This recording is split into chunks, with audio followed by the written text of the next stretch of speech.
come in various shapes and forms, and they're usually based on bivariate data. Bivariate data just means that there's two sets of data that are being compared to see if they have effect upon one another, usually along the x-axis and along the y-axis. So, for example, if I had, we'll call this here, a number of hours, and then we call these tacos. So our x-axis title is number of hours, our y-axis title is tacos, and without even putting numerical values on it, if you saw this right here,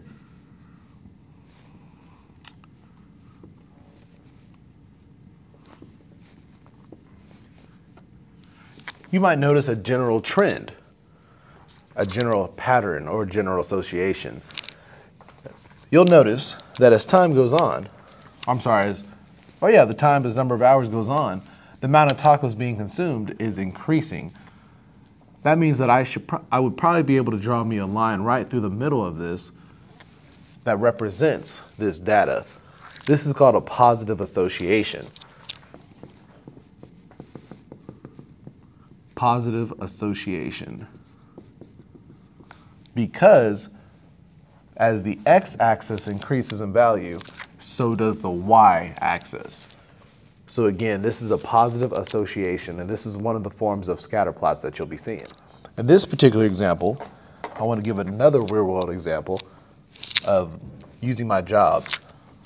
So if on the x-axis this time I have hours worked every week, and I'll put that with a red X, and let's say this is 10 hours, this is 20, this is 30, this is 40, this is 50, and this is 60.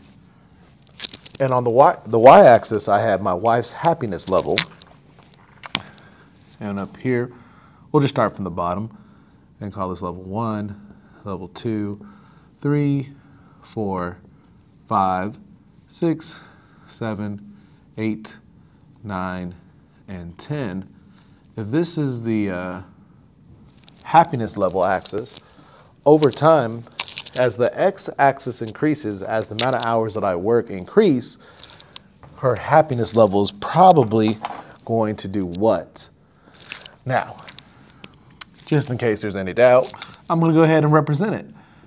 So here's a reflection of Mr. Heisen's life and his wife's happiness level with him the more he works. You might notice that this data or association is trending downwards.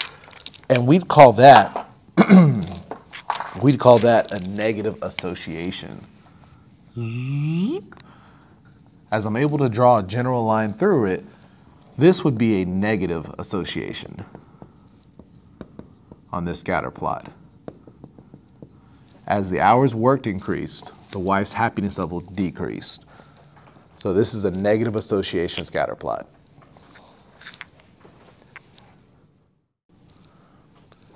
And our last association we have is what's called no association, which means there's no relationship, there's no pattern, there's no trend, there's no correlation. And so here we have an example of house bugs, and here we have the number of cars. The number of house bugs we all know has nothing to do with cars.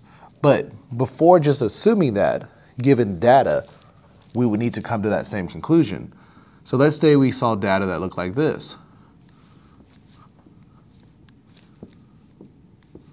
You'll notice that there's no general pattern. You can't really draw a line through this because everything's everywhere. This is called no association because the number of house bugs in your house, whether it increases or decreases, has no effect on the number of cars that somebody might have. So again, this is just an example of no association.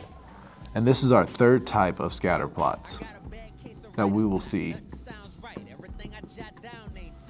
So we had positive association, negative association, and no association.